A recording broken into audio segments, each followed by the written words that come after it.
Good morning. Welcome to today's broadcast from Team Kaizen. This is Jeremy Jenkins, and it's my pleasure to share with you a Christmas message.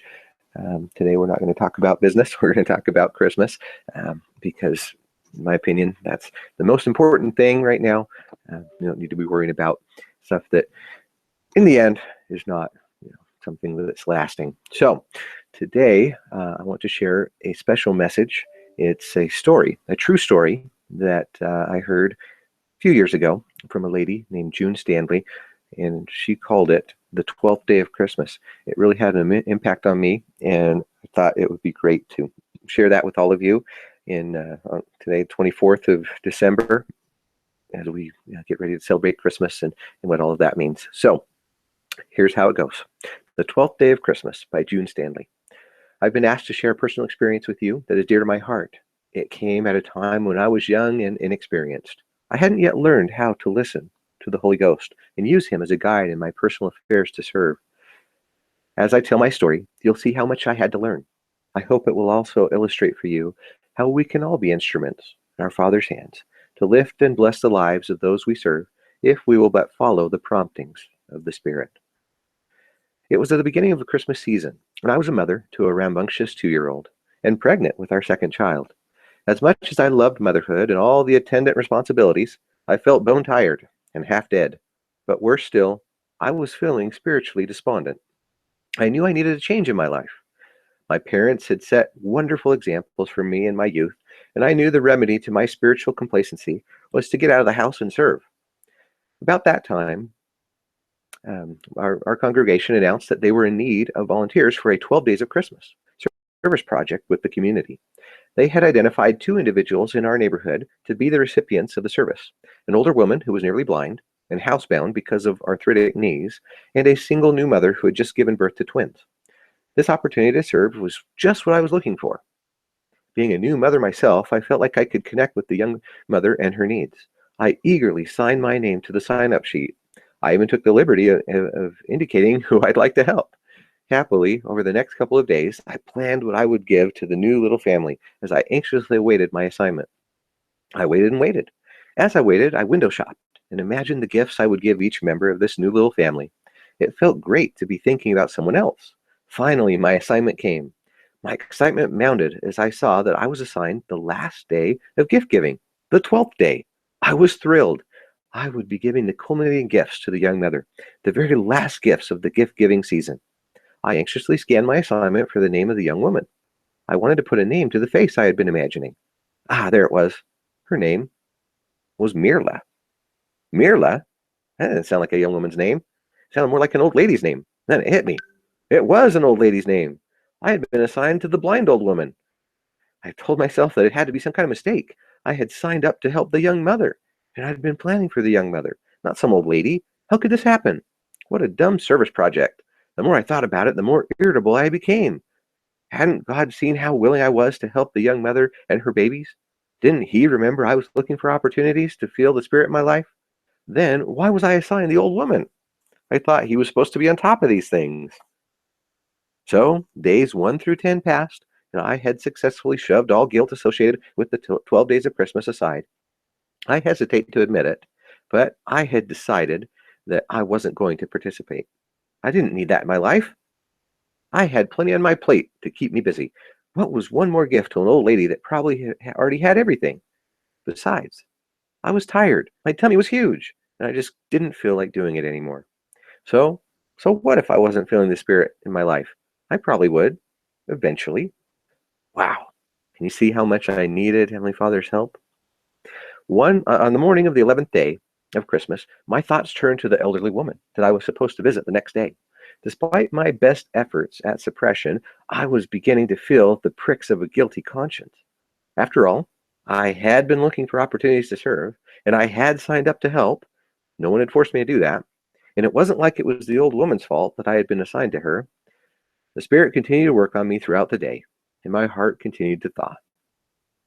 Late that night, I was finally able to kneel in humble prayer and tearfully ask for forgiveness. I acknowledged the need to feel the Spirit more in my life and pled that I would. I asked for help in finding the perfect gift for the old woman. The next day, I woke up with a new sense of excitement. I planned to go to the grocery store to pick up a few items and then to the department store to find a gift.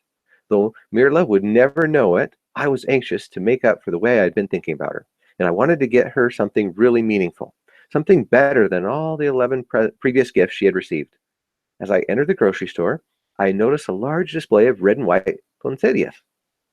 Each potted plant was festively wrapped in red foil that was gathered together with a large white ribbon. Inexplicably, I was drawn to the poinsettias. As I moved closer to them, my heart began to pound in my chest, and a thought formed in my head: buy a poinsettia for the old woman. I stopped short in front of the display, puzzled by the thought. Buy a poinsettia for the old woman? Where did that come from? I smiled to myself as I wondered why in the world I would want to buy a simple grocery store poinsettia for the old woman, when surely there was something bigger and better at the department store. I was anxious to make up for my bad attitude, and a grocery store special wasn't going to do it. Besides, the old woman was blind. How could she enjoy a poinsettia? I dismissed the thought and continued my grocery shopping. After I found what I needed in the store, I headed for the checkout counter. A couple of customers were already in the checkout line. I had to wait a few minutes before it was my turn. While I waited, I idly read the headlines of the latest magazines. Then, from out of nowhere, the same thought as before pushed itself to the forefront of my mind. Buy a poinsettia for the old woman. I was startled at the unexpected intrusion on my thoughts, and simultaneously realized I had had the same thought when I entered the store. How strange was that? I was about to dismiss the whole thing again, but something inside stopped me, and the idea began to take root. I finally decided I would buy the poinsettia as a backup gift, but if I found something better at the department store, I'd give that to her instead. I excused myself from the checkout line, and after briefly surveying the poinsettias, selected a beautiful red one. As I pushed the poinsettia toward the checkout counter, a sweet warm feeling came over me, and my heart seemed to burst with joy. I didn't know why, but any thought of buying a different gift was gone, and I was actually excited about taking the poinsettia to the old woman. After a quick dinner, I shrugged into a winter coat and carried the poinsettia to my car. I checked the address of the woman and slowly drove through the neighborhood, looking for the right house. When I found it and pulled up to the curb, I suddenly felt very foolish about giving a poinsettia to a blind woman. In fact, I was feeling so hesitant about the whole event, I almost drove away. But at that moment, I recalled the warm, sweet feeling I had had in the store, and I felt assured that I should give the poinsettia to the woman. I took a deep breath and got out of the car. The front door of the house was ajar, and when I knocked on the door frame, a rich, happy voice called for me to come in. I stepped into an overly warm front room. Mirla was standing on the burgundy-colored wingback chair, her back to me. Beyond her, stacked on the sofa, was a wide array of beautiful and thoughtful gifts. There was a music box, scarf and gloves, a heating pad, a short poinsettia in my hands, and instantly felt a stab of embarrassment. Doubt again filled my mind, and I made a hasty decision. I decided to set the poinsettia down behind the chair as I approached the old woman. I would just tell her I came to visit, and then I'd take the poinsettia home with me. She would never see it. Across from Merla. Surprise, after visiting with her for a few minutes, I found her to be the most engaging and fascinating woman I'd ever met. She had lived a full and amazing life, and I found it easy to talk to and laugh with her. The time flew by as we visited, and when I glanced at my watch, I had no idea I had stayed so long. I got up to leave and was saying my goodbyes when I saw the forgotten poinsettia. I picked it up this time, without hesitation. By now, I felt like I knew Merla well enough that she would be gracious enough about anything I gave her. Merla, I said, I brought you a gift for the 12th day of Christmas. She was tickled and thanked me profusely. It's not much, I said apologetically, as I placed the potted plant on her lap. Merla wrapped her hands around the foil, exploring the texture. What is it? She asked. It's a poinsettia, I answered. And then, to my astonishment, Merla's face froze in shocked disbelief. My own eyes opened wide with panic at her reaction to the poinsettia, and a million thoughts ran through my mind in that moment, most of them having to do with the absurdity of giving a poinsettia to a blind woman. I should have known better. Why did I think this was a good idea? My heart began to pound in my chest, and I felt my cheeks flush with color. Then, to my further surprise, Merla crushed the poinsettia to her chest. I watched in bewilderment as large tears filled her eyes and spilled down her wrinkled cheeks. She began to gently rock back and forth, her arms wrapped tightly around the poinsettia. Oh, sweetheart, she wept as she rocked.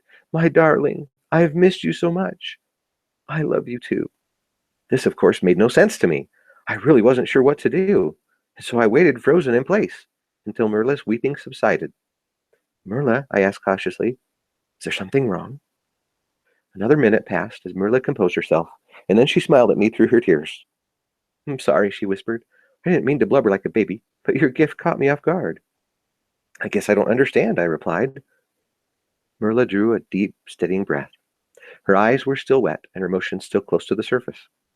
Let me explain, she offered. Then she told me that her husband had died several months previous. He was the love of her life, and she thought him to be the most wonderful man in the world. She said she had been wondering if he missed her as much as she missed him. She said she had been praying every day for weeks and weeks to know if he still thought about her and if he still beloved her. Mirla stared beyond the poinsettia for a long moment, and then she said, and finally tonight, God answered my prayers and sent you. Me? I repeated in surprise. I don't understand. How am I supposed to be an answer to your prayers? Mirla reached for my hand and squeezed it. Then she explained that when they celebrated their first anniversary, her husband gave her a poinsettia. She didn't think too much about it, except that it was a sweet gesture. But when he gave her a poinsettia on their second anniversary, she realized it was a tradition with him, and so she asked him why. He said that poinsettias symbolized enduring love, and he had always loved her and that he would love her forever. Mirla looked forward to getting a poinsettia after that, and he gave one to her every year of their marriage. Mirla became somber and quiet for a moment. Finally, with a faraway look in her eyes, she said, You didn't know this, but today would have been our anniversary. She paused, and then she smiled, warm and radiant, as fresh tears streamed down her face again. And through you, my sweet husband has sent me a poinsettia. It's his way of telling me he still loves me. A slow, radiating warmth seemed to fill the room, as well as my heart, and with it came indescribable joy. Tears sprang to my eyes as I looked from Mirla to the poinsettia.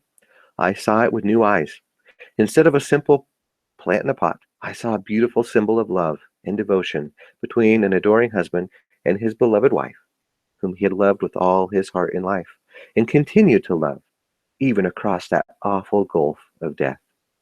As I stepped out of Mirla's house and into the night, I paused on her doorstep and looked up. The stars seemed a little brighter, and heaven seemed a little closer.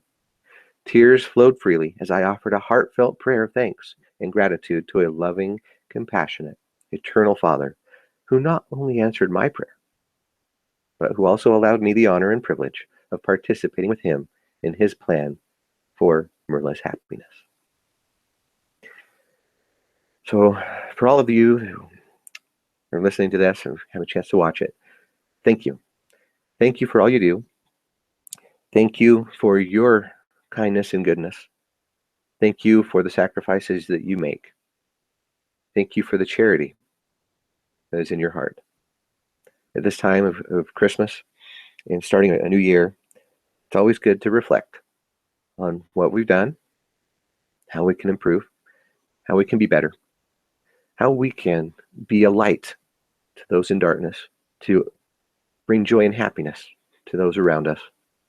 It is my sincere desire that this Christmas and all future Christmases, we can remember this feeling and understand what's important, what's truly important.